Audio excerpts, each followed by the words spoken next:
Thanks for staying up late. I hope you already got your favorite beverage and snack because we have your football fix on New Mexico Football Friday. Our game of the week, Volcano Vista hosting the Eagles of El Dorado. Jared is up with that later. First, what's on the show? The C's at Leon Williams Stadium. Cleveland and Clovis going at it. Spirit Stick, as always. Skylight, Bob Martin, Matt Romo in the air, getting highlights. Matadors v. Vikings, that's where we'll start. 3 weeks in, and the Valley Vikings still looking for number one. That first win, Sandia not cooperating tonight. Late second quarter, Paul Rosales with the field goal to put Sandia up 17-0 going into the half. Cheerleaders like that made them sing. Sandia keeping things going to start the second half. Jacob Archibald going up top to Ian Green, 35 yards, making the catch, and they are in business. Esteban Leyva, the 7-yard score. Sandia going up 24-0. More Matadors. Caleb Rush rushing for 50 yards, and nobody got to catch him. 31-0. Matadors are rolling. Sandia fans enjoying it. The football on the field, the snacks in the stands. Valley finally gets on the board before it's all said and done. Isaiah Chavez to pitch to Noah Sestefan, and he takes it in from 4 yards out. Noah, I just ruined your name. 48-20, Sandia getting the victory over the Valley Vikings. Defending champions of Class 6A football in Las Cruces tonight. Rio Rancho and Las Cruces hooking up, and Rio Rancho trying to make something happen. The pitch out, and 21 is gone all the way to the house. That would be Mr. Foley. That Foley family, they have gears, and they run fast. Then it would be Las Cruces trying to answer. Cameron Miller dropping back, hitting his receiver. That's not going to go into the end zone. As a matter of fact, that's how Las Cruces would finish tonight, short. Cameron Miller looking back, going again. This time, got a touchdown, but it's not enough to turn away the Rams of Rio Rancho. Rio Rancho going on the road, getting the victory over Las Cruces, 34-31. More high school scores to pass your way was Bernalillo, that is, falling to St. Pius, 45-7. I got a final for that. Artesia, 37-0 over Deming. Escalante beats Raton, 47-6. Our game of the week is up now. Jared Chester has the skinny on the Eagles and Hawks as Volcano Vista hosted the El Dorado Eagles. Thanks, Van. And yep, the Eagles came into tonight's game without a blemish on their 3-0 record, but this Volcano team is definitely the best competition El Dorado has seen thus far, and the Hawks are also hungry after their first loss of the year to Las Cruces last week. With that said, let's get to the coach's key to the game. You know, trying to play 4 quarters. We've only played halves the last 3 games. So for us, you know, seeing how we do over 4 quarters against a quality team, you know, top 5 team, and I'm trying to execute on offense and put some points on the board, but it's going to be a heck of a game, I think. We got to take care of the football, sustain drives, tackle well on defense, and let the score take care of itself. You know, we're process driven. A win's going to be nice. We're going to have to go out and earn it, but you know, for us, it's the process of getting better every week. Here we go! Offense! You go! Defense! Ready! Break down! Here comes the ball!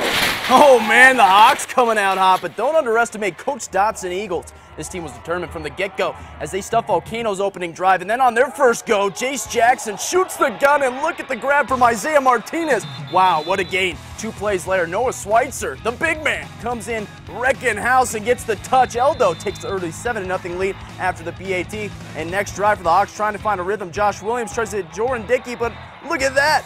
Darren Cerner gets the INT, and the Eagles proving they came to play.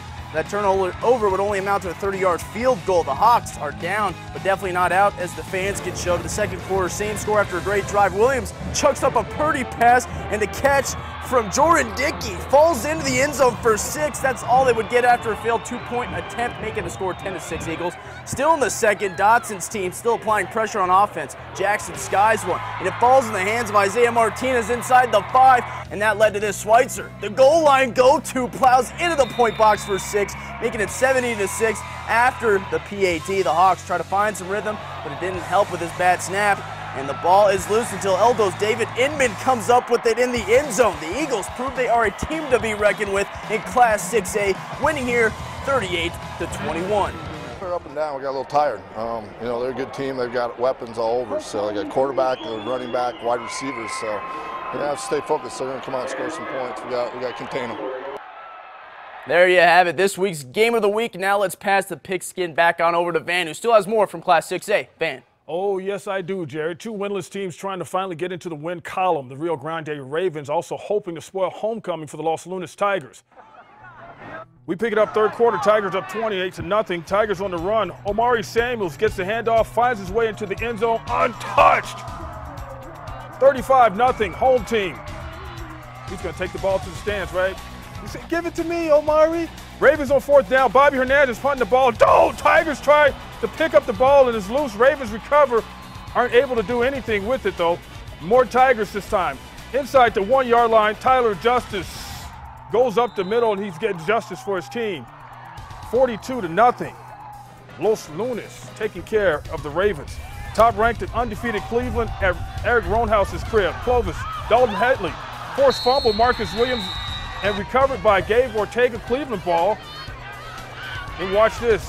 Gabe Ortega deciding old quarterback keeper working just fine tonight. Touchdown run from Mr. Ortega. He's into the end zone.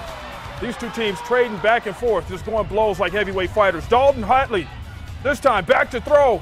Dalton looking. Dalton coming up with, no! Other team, Ryan Anderson with the interception.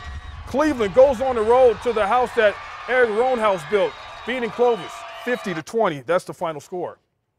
High school scoreboard now, Bloomfield Towels. We'll get you those scores after while they're in the ticker also, because I don't want you to look at a blank board. This season is not the usual for the Atrisco Heritage Jaguars. The Jaguars are looking for their first win in Week 4 and facing a Highland team that gave second-year head coach Stacy Washington his first win at the school 2 weeks ago. Highland coming out looking like they're ready to do something. Dominic Johnson trying to get it going, but he fumbles the ball, and it's picked up by Atrisco. Atrisco's turn now. Darius Moore breaking some tackles. Run, young man. Taking it 31 yards, and he's going to the house. 7-0. Jags in the first. Band playing. We're going to give another band some love tonight. We'll talk about that later. Dominic Johnson, back to pass, getting picked. Isaac Cadena.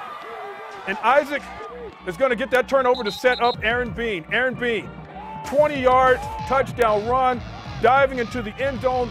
14-0 Atrisco Heritage in the first. Then this time it would be Johnson getting picked again. Logan Chavez doing the honors, and Logan getting almost to the house. Sergio Freddie Loya decides to take the air this time, and he finds Aaron Bean for the 37-yard connection. Atrisco wins it 58-14 the final. Carlsbad Cavemen hosting El Paso Eastwood. Eastwood quarterback Mark Torres hitting Ryan Barnhouse for the touchdown. That looked too easy. Then it would be Torres deciding this time to connect with Aaron Portillo. This one's not going to the house, but it does keep the chains moving for the visitors. Then the handoff. Manny Acosta going into the end zone for the touchdown. Carlsbad would, however, get on the scoreboard later. They recover this fumble. No one likes to see that if they're playing on the road, huh? Carlsbad trying to get something happening, but not enough tonight. El Paso Eastwood with the 47-41 victory. By the way, speaking of scores, 46-28, Alamogordo defeats Mayfield tonight. Shout out to the Tigers. Wow. Timeout is called. More Football Friday is on the way. Sky News getting big air. Highlights from the sky headed your way. And the Bulldogs of Albuquerque High head to the V. But first, check out our cheerleaders of the week.